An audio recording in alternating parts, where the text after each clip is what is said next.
É uma luta um pouco injusta, no sentido de, eu ia falar dos formatos de economia, uma economia mais planificada, em linha reta, que não tem uma ganância de crescimento, até consumir tudo que o planeta tem, uma economia mais colaborativa, assim, se todo mundo tiver tênis, está legal, não precisamos fazer tênis até o último algodão do cadastro, né? Mas se você bota uma economia nesse formato mais colaborativa, que é mais tranquila, digamos assim, em linha reta, só que com o capitalismo do lado, é uma competição meio injusta, porque o capitalismo vai englobar essa outra, uma vez que ele tem essa cobiça por crescimento, ele vai crescer de uma forma que vai podendo destruir essa outra que está do lado. Cara, isso que você tá não falando... sei se foi uma boa análise aqui. Isso aí tem um exemplo histórico que é bastante ilustrativo, que foi a Alemanha dividida. Uhum. Quando se dividiu a Alemanha, Muro de Berlim, no pós-guerra, sim, se dividiu a Alemanha, se dividiu Berlim também, porque ficou do lado oriental e tal. O que acontecia ali? A vida no lado oriental, ela estava ok. No sentido assim, as pessoas tinham, era um dos socialismos mais avançados que se teve era da Alemanha, então as pessoas... Né? As entrevistas do Petkovic lá, né? Você tem, embora ele não fosse da Alemanha, mas também era um lugar que tinha mais ou menos isso aí. Então você tinha casa para todo mundo, emprego para todo mundo, você tinha roupa para todo mundo, você tinha educação superior para todo mundo e tal, tava ok.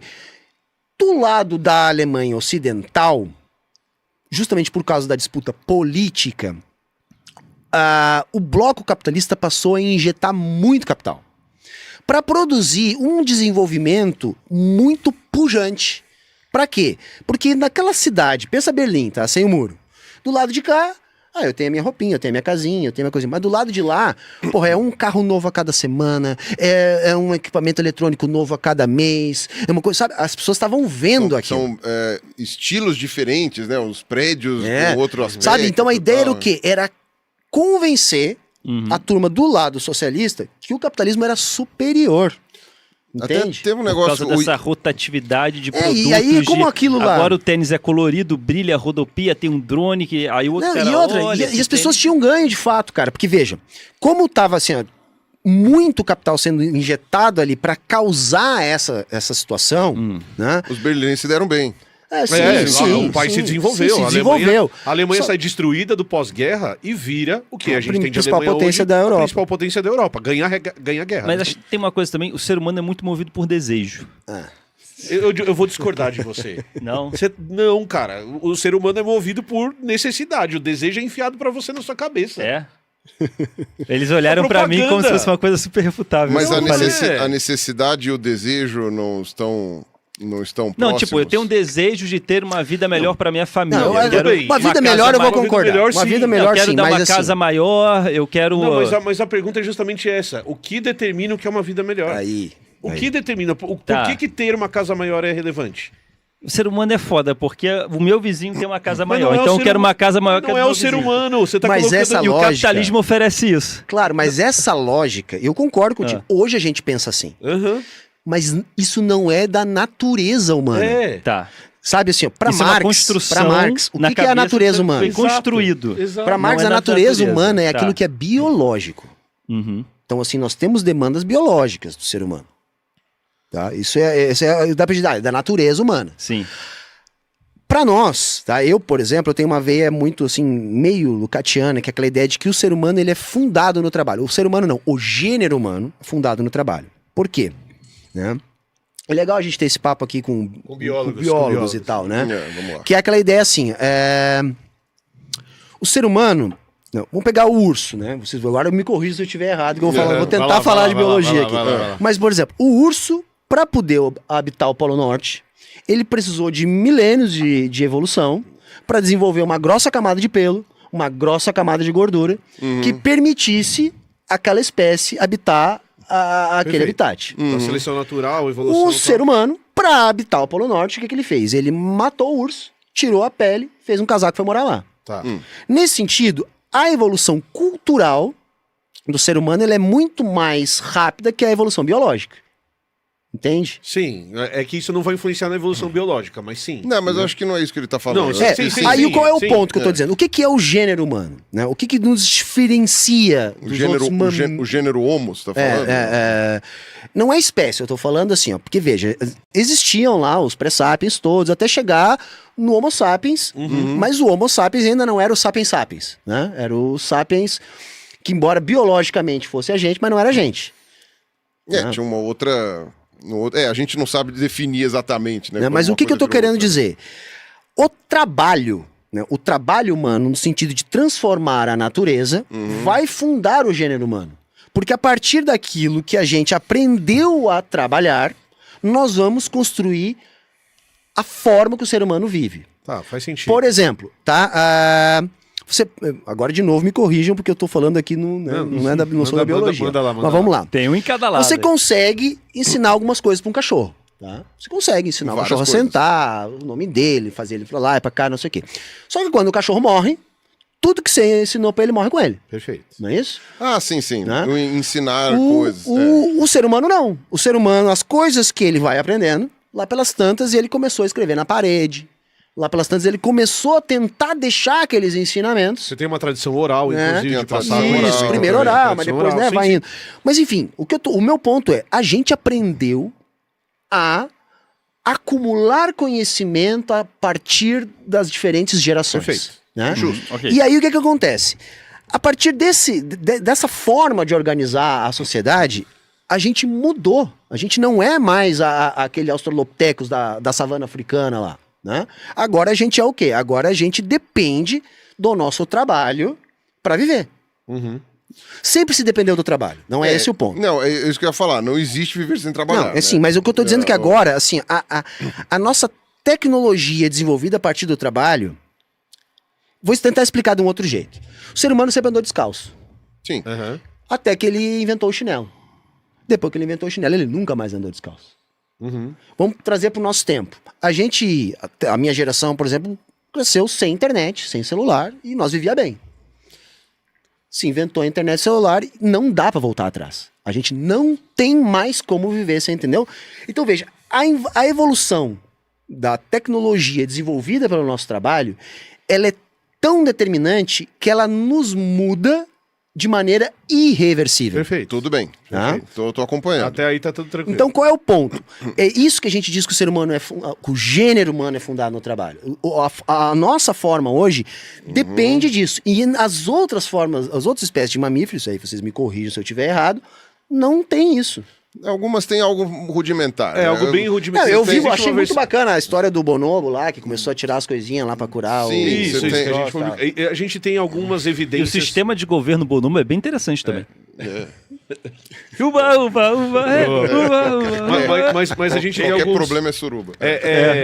É um sistema que eu nunca vi muito implementado, né? Como paralela, capitalismo, comunismo, Exato. surubismo. O surubismo. Seria interessante ter um muro de Berlim. Ó, galera, o lado de lá, tudo se resolve com suruba. Pulando muro. E foi o fim do capitalismo. Não sei. Só lançando, uma possibilidade. Lançando uma ideia. Inclusive, tem algumas festas em Berlim que corroboram o que você tá falando. E este cartunista salvou o planeta. Vai que. É que a gente tem algumas evidências, e aí a gente pode chamar isso de cultura em algo mais geral, e cultura como algo que você aprende e é capaz de passar para o outro. Uma definição bem simples de cultura. A gente tem uma evidência de algo como isso em chimpanzés, em bonobos e orangotangos. Cães da pradaria. Só primatas superiores. Cachalote. Cachalote. Então, cachalote tem uma... Cara, cachalote... Elefante.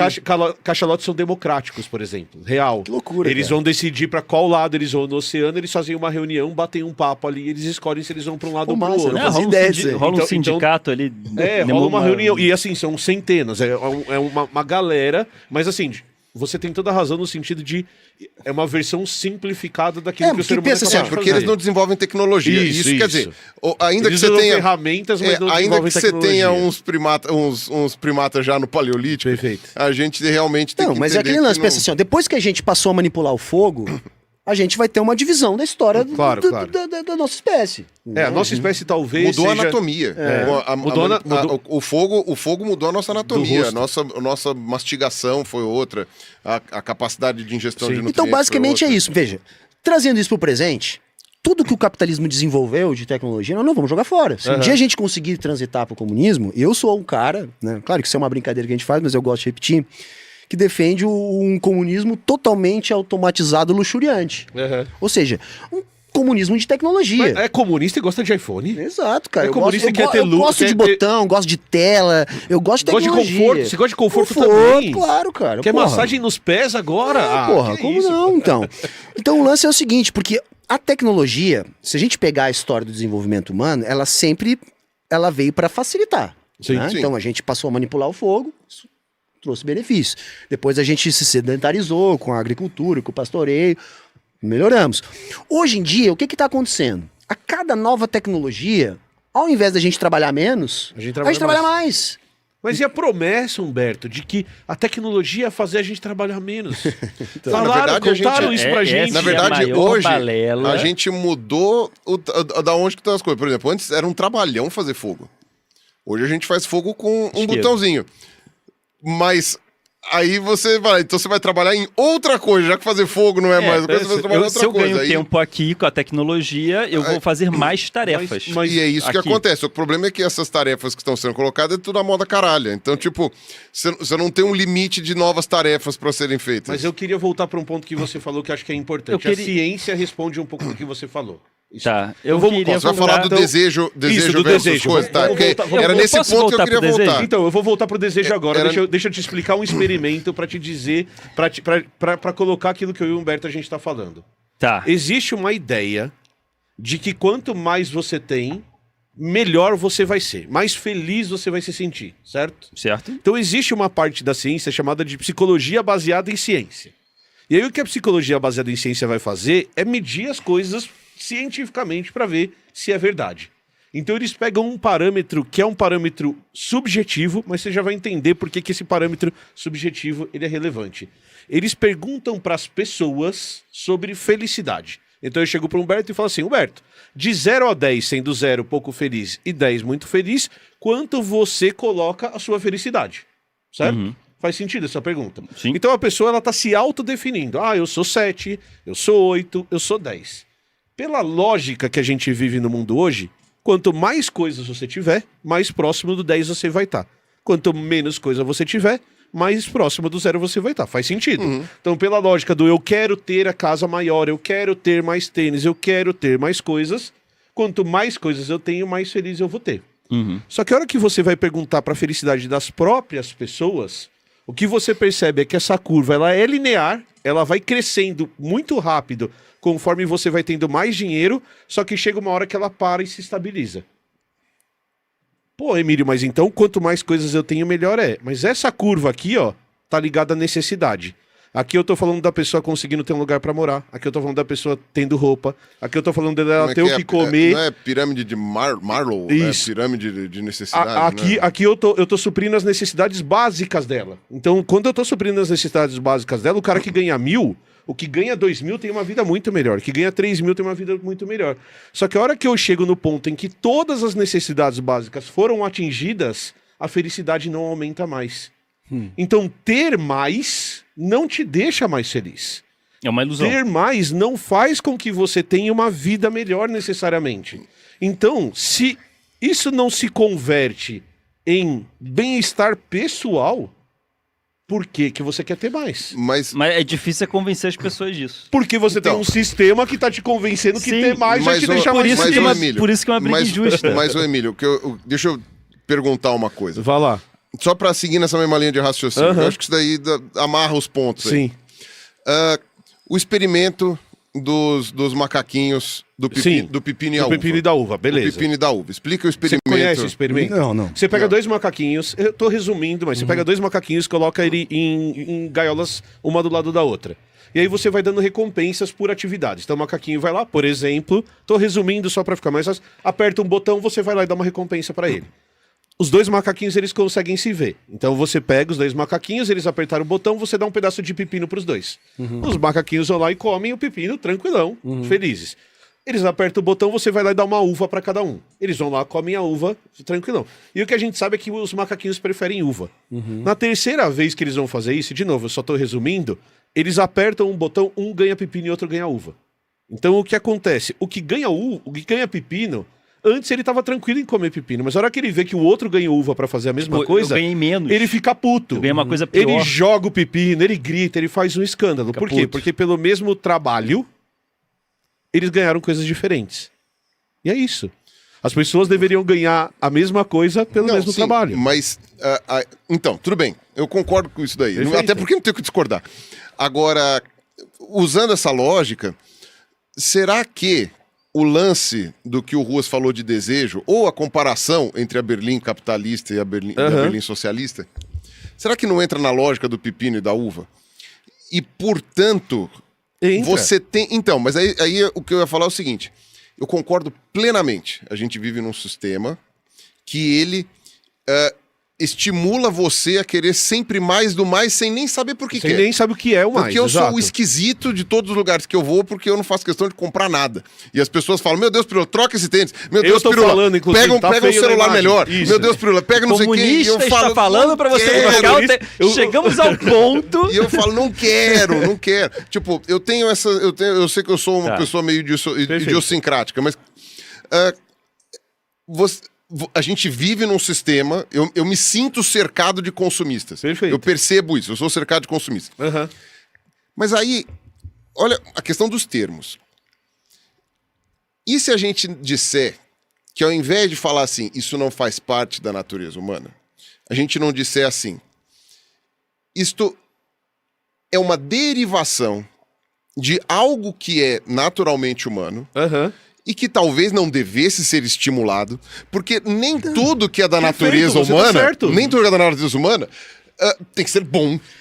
A natureza humana pode ter várias coisas tá ruins. Você tá certo. E, por exemplo, o sadismo no sentido mais estrito da coisa, da crueldade, existe. E algumas pessoas sentem prazer nisso. Mas você não deve estimular isso nas pessoas, falei porque isso. isso Não, é... mas assim, só pra tentar explicar aqui.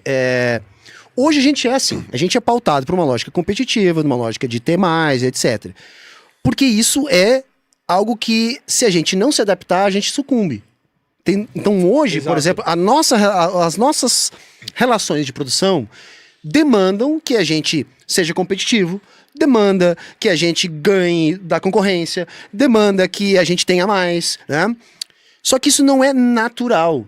Isso, para nós marxistas, é uma situação imposta pelas relações de produção. Se a gente tivesse como voltar no tempo, na época que nós vivíamos sociedades comunais, né, antes do Estado... Caçador-coletor... exato. A ideia era justamente o contrário. Hoje, se eu sair distribuindo tudo que eu ganho, eu fico na miséria. Então hoje não é eficiente eu fazer isso. Sim. Então hoje eu vou lutar para defender a minha família, para defender a minha renda, a minha tribo, qualquer coisa. Lá atrás, quando não se tinha essa lógica da propriedade privada, era mais, entre aspas, eficiente ou contrário. Porque vejam, na horda primitiva lá, como não havia propriedade privada, o mais importante para a sobrevivência não era a sobrevivência de um indivíduo, era a sobrevivência do grupo. Então, a natureza humana naquela época demandava que você compartilhasse, que você ajudasse, porque se o bando sucumbisse, você sucumbia junto. Hoje em dia não é mais assim. Hoje em dia, se tem um cara debaixo da ponte sem ter o que comer, o problema é dele. Ele não é meu bando. Ele não é meu E a bando. gente individualiza o problema. Eu falo, Então, o problema veja, é dele então, mesmo. então isso pra mim, assim, ó, é que a gente vai ter muita dificuldade. Isso até é uma coisa interessante. Todo socialismo nasce dos escombros do capitalismo. Então imaginar que a gente vai fazer uma revolução, o Partido Comunista tomou o poder, e nós vamos deixar de ser egoísta do dia pra noite, isso é bobagem.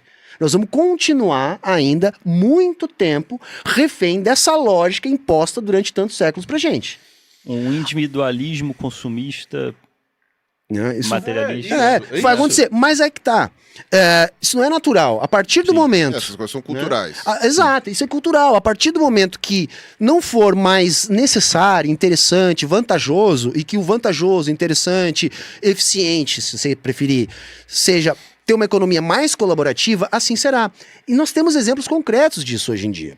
Vou dar 2 exemplos. Zoom é o papo que o Emílio estava falando da questão, né, de você ter prazer e de ter né, mais felicidade a partir do que você tem. O que você tem. Isso. Há poucos dias também, eu gosto de usar esses exemplos porque aí a galera se identifica. Viralizou um corte, acho que era um podcast que a cantora Anitta tava lá falando. Não sei se vocês viram esse trecho. Não vi. E o trecho era mais ou menos assim, ela tava se referindo a alguém, alguns até falaram que era a Juliette, não sei. Mas ela tava se referindo a alguém que supostamente não estaria feliz, porque, porra, né, quis ter tanta coisa, imaginou tanta coisa. Tá, e agora eu cheguei aqui, eu tenho. E aí a vida perdeu a graça. Ela tem tudo. Entendeu? Perdeu a graça. Por quê? A gente é ensinado que a felicidade é trocar de carro, trocar de casa, eu quero perder a graça desse jeito. E aí chega num ponto, tá? Eu quero ficar sem graça assim. Bens materiais, né? Associar isso, felicidade a bens você materiais. associa isso. Aí depois que você tem tudo Aí você isso, se ferra. aí depois tá, então tá, se isso A felicidade era a não felicidade, chegou. se a felicidade era isso, e agora eu tenho isso pô, então o que é a felicidade? Aí Então- chega naquela seu gráfico, né? Isso, E você- começa a cair, aí vem Isso. a pessoa entristece, E né? o Não, outro- mas tem vários casos dos bilionários que em determinado momento que começa a inventar coisa Não, porque tem também, mas porque não tem mais o que fazer, não tem mais graça E nenhuma. Vou ver o Titanic. Então. E o outro ponto, cara, é assim, onde a gente vê isso muito mais flagrante em comunidade muito pobre.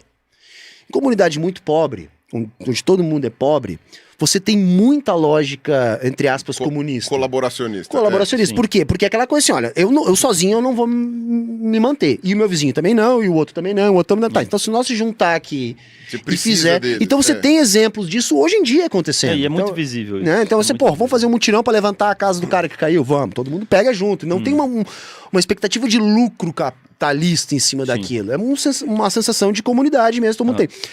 Então eu entendo que, assim, essa discussão sobre natureza humana não é uma boa discussão. Porque os defensores mais ferrenhos do capitalismo vão dizer, não, o comunismo nunca vai dar certo porque nós temos uma natureza egoísta. Eu discordo. Eu acho que egoísmo Pra não é uma você, boa definição é da uma nossa natureza. construção egoísta na cabeça das pessoas. É uma construção social. Não, a gente E aí discutiu teria isso no que vídeo hoje atrás. anterior. desfazer essa mentalidade na cabeça da pessoa. Porque uma coisa que a gente tem que lembrar, a gente já explicou biologia, e agora entrando um pouquinho mais na biologia, é que toda característica biológica de um organismo, independente de qual organismo você estiver falando, eu posso falar de uma bactéria, ou posso falar de você, ela vai ter uma base biológica, determinada geneticamente, e uma base ambiental, uma base externa, uma pressão externa que vai moldar aquele organismo. Seja através da salinidade da água, ou seja através das interações sociais que a gente vive num ambiente mais complexo como o ambiente que a gente vive. Então, uma coisa que a gente se pergunta muito, e quando eu pegava minha filha quando ela era pequena, ela falava, eu quero isso. E a pergunta é, tá, mas pra quê? Pra que você quer? Por que isso é importante? Porque muitas vezes a gente compra as coisas, eu caio nessa armadilha, a Camila fica puta, porque eu caio nessa armadilha sempre. E aí eu pego, eu quero isso. Aí ela vira pra mim, cara, com 43 anos, e fala, mano, pra que você quer isso? Olha o tanto de coisa que você já tem, olha, e a gente não usa. Então, essa lógica de que... E o ter é efêmero, né? Cara, olha que foda!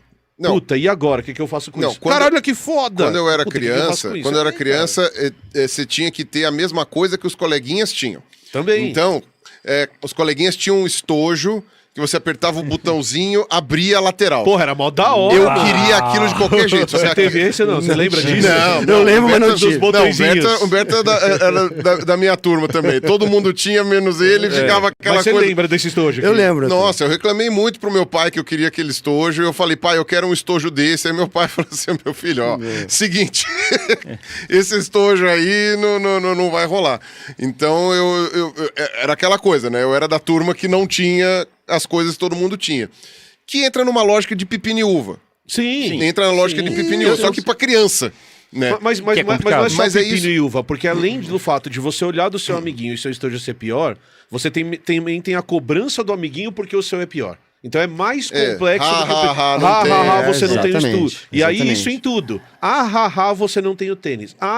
Você não Sim. tem tudo. E aí é essa cobrança. E isso o pessoal aprende de casa também, Aprende de né? casa, lógico, Aprende de aprende de casa casa também, e como eu sempre brinco, né? Brinco não, como eu sempre brigo, né? Os adultos das escolas também aqui, pelo menos quando eu era criança, não sabiam lidar direito com criança, né? Sejamos honestos, porque esse tipo de coisa que a gente tinha que ser coibido era pelo professor, ou algum pedagogo, ou alguém que tinha que coibir esse tipo de competição entre as crianças, porque é um absurdo. Mas eu entendo isso que você está falando, porque, de fato, você dizer que isso assim, o humano tem coisas. A gente não nasce desprogramado. Não. Até porque a gente tem os nossos primos mais próximos que têm um monte de coisas que são muito parecidas com a gente, então a gente consegue entender esse tipo de coisa junto com os chimpanzés. E o chimpanzé é uma espécie colaborativa, a gente percebe isso, a gente vê. Né? A gente pode estimular ou não características e você vai ter traços... Nós somos seres sociais. E você vai ter traços egoístas também. Sociais. Sim. Vai daquilo que você alimenta. Até que a gente deprime quando não é social. Exato. Tem Sozinho não é uma coisa que é legal pra gente. Tem um exemplo muito interessante. Eu não sou versado nisso, então também não vou poder falar muita coisa, mas é o que eu observo em tudo que eu leio sobre isso, é que o pessoal fala muito da sociedade japonesa. Que eles são absurdamente capitalistas e absurdamente colaboracionistas. Eles colaboram muito entre si, eles são individualistas no cotidiano. Tudo maçom, assim. Mas se alguém precisa... Tá tudo fechadinho ali. Mas quando um precisa de alguma coisa, todo o condomínio, sei lá, toda a comunidade ali junta, ajuda aquela pessoa, depois de novo, se espalha. Então rola uma coisa muito assim, e aparentemente isso daí é histórico lá, sei lá, é pré-capitalista. Tipo, alguém tá precisando de ajuda, vai lá, todo mundo ajuda. Ah, não precisa mais de ajuda? Cada um com seus problemas. Eu não conheço. E fazem uma coisa assim, é o que dizem, né? Então, que é uma demonstração de que como é que se fala? Não faz parte de uma natureza humana necessariamente um egoísmo. Eu diria que o capitalismo, ele se existe alguma natureza humana, e agora eu vou fazer uma provocação aqui, o capitalismo ele atua contra isso. Por quê? Porque nós somos seres sociais. E agora eu vou de novo perguntar para os biólogos aqui. Existem algumas espécies que vivem isoladas da natureza. De mamíferos, inclusive. Que, por exemplo, só vão se juntar com o outro da mesma espécie quando vão reproduzir. É um acasalamento, exatamente. Né? Não é o nosso caso. Não. De jeito Entendeu? nenhum. Então, nós dependemos Dos outros. do bando. Sim. Isso desde a pré-história Desde até sempre. hoje. Não, e parte do que está adoecendo as pessoas hoje é viver porque a sozinho. gente substituiu a presença física pela presença social. Então nunca se interagiu... Digital. Isso, digital. Nunca se interagiu com tantas pessoas ao mesmo tempo e nunca se foi tão solitário. Porque você... se deixar, num dia, eu falei com mais de 50 pessoas. E não falou com ninguém. E fiquei sozinho em casa, às vezes, né? Dependendo do dia, fiquei sozinho em casa, né? Ou então, por exemplo, eu vim aqui e estou interagindo com, sei lá, 10, 12 pessoas. E hoje eu interagi com muito menos pessoas do que eu interajo num dia que eu fico sentado na frente do computador, porque eu vou responder mais pessoas, vou não sei o quê. Só que eu tive uma interação muito mais real, muito mais normal, digamos assim, isso sim do ponto de vista de natureza, uma interação muito mais do que física, né? Nós somos mamíferos, mamífero precisa de toque, mamífero precisa de contato, precisa de contato visual, precisa de uma coisa presencial. Essa questão da tecnologia, ela dá uma digamos assim, esqueci a palavra. Ela dá uma subverte, ela dá uma subvertida nisso. Né? Então, mas eu consigo entender isso que você está falando, porque, de fato, a gente... claramente, a gente vive numa sociedade que não preza pela interação social. Não, ao contrário, joga a gente uns contra os outros. Rola um choque, né? Porque, então, nossa natureza é sermos sociáveis e colaborativos vivendo num sistema individualista competitivo. Então, ocorre um choque o tempo todo.